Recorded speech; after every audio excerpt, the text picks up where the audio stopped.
So Taylor, why do some children fail the 11 plus?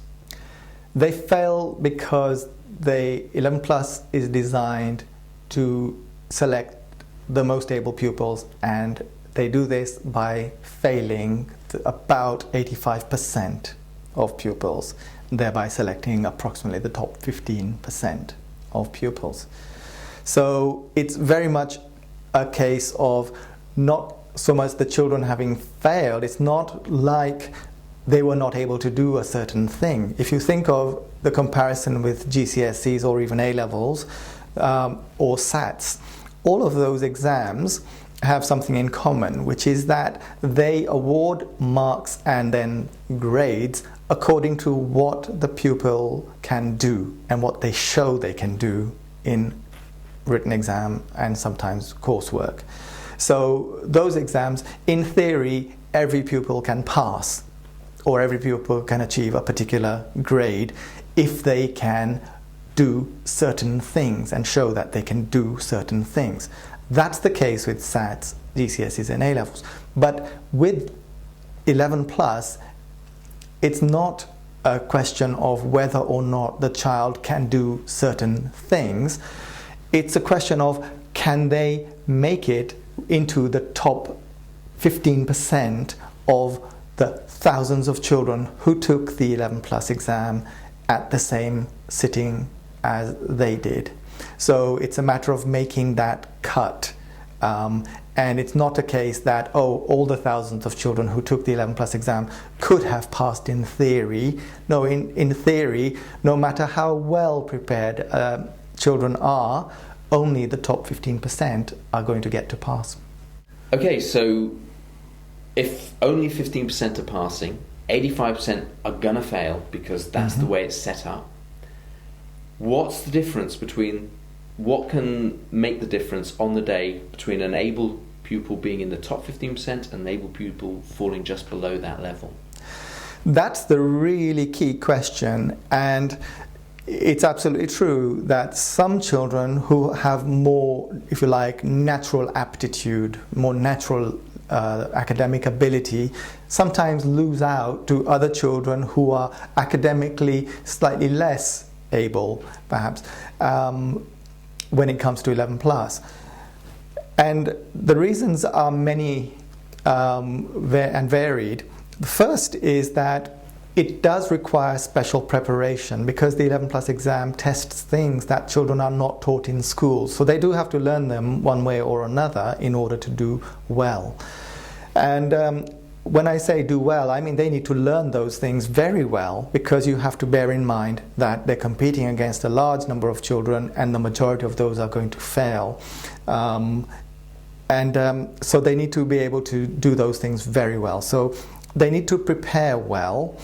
And they need to prepare in the right kind of way, because 11 plus, especially verbal reasoning and non-verbal reasoning, are not so much a test of knowledge. Of course, knowledge is required, but they are tests of reasoning.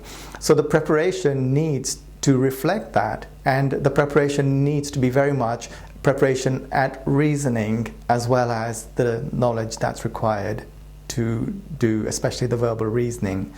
So the preparation needs to be the right type. It also needs to be the right amount, because, and of course that's going to vary from one child to another. Usually when children fail through the wrong quantity of preparation, it's usually under preparation. They haven't done quite enough, they underestimated the level of competition. Not necessarily how hard the paper was going to be, but how well they needed to do in order to make the cut. Now, there are others who are guilty of over preparation, and that, what I mean by that is some children are made to do too much work, and if you like, they've lost the enthusiasm for it, and they are not at their best when they take the exam. If you like, they went past their peak months before the exam came around, and some are guilty of that. So there's the levels of preparation and the type of preparation. Now, sometimes children who have done the right type of preparation and the right amount of preparation, they still fail. Often those children not making the cut it's because they were not fully well on the day of the exam. We give the strongest advice that if a child is not fully well on the day of the exam, take them to the doctor and get a doctor's note as evidence, in case you need it, that the child was not well enough to take the exam. Because, and again, this will vary a lot from one person to another, but speaking for myself, I know that if I have even a little bit of a cold, then I'm struggling to focus and concentrate on what I have to do. And in an exam as competitive as 11 plus, you can't take the chance of not being at your best. So I would say even a little thing like a cold is reason enough not to take the exam, because there's too much riding on it. So illness on the day of the exam, many people just try to brush it aside and say, no, let's just get it done, let's just get it out of the way, and that often proves to be a mistake, because when you then go to the appeals panel afterward and say, oh, my child failed by one exam, but he wasn't well on the day, the question they're going to ask you, if he wasn't well on the day, why did you let him take the exam? And I think that's a fair question. Don't let them take the exam if they're ill. So that's another reason why some able children who are well prepared will still fail. So that's illness. The next reason is sometimes parents with the best intentions promise their child some sort of reward, and if they do give their best in the 11 plus exam, and that has the opposite effect sometimes, because those children then get excited about this reward that they're going to get after the exam, and when they're doing the exam, that's what they're thinking about. So that can backfire. That's just one example of something that would distract a child from the task in hand. There may be many other things. Sometimes there's some sort of disruption going on at home. There may be some domestic turmoil. There may be building work going on. There may be a new baby in the house. There may be visitors staying.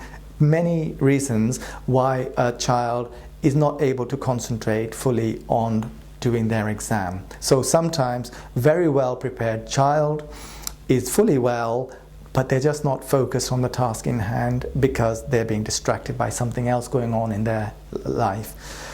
And then there are others who there doesn't seem to be any specific reason why they performed below expectations. Everything seemed to be in place. They had prepared well enough. They were fully well. There was nothing going on that was distracting. And sometimes it's simply that they have not slept that well the night before, just a small thing like that.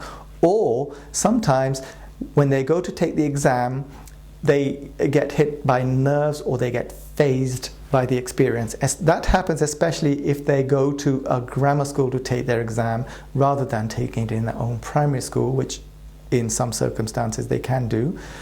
And when they go to a grammar school, they'll find they're in an unfamiliar environment with hundreds, maybe even thousands of other children who they don't know, and teachers and invigilators who they don't know, and they do get fazed by that experience.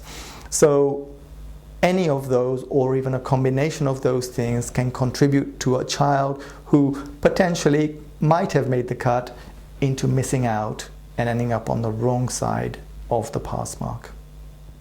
And if you'd like to find out more about the courses available, or just have some questions about the 11 plus, then give Sir Taylor or one of his colleagues a call on the number provided through the Contact Us button.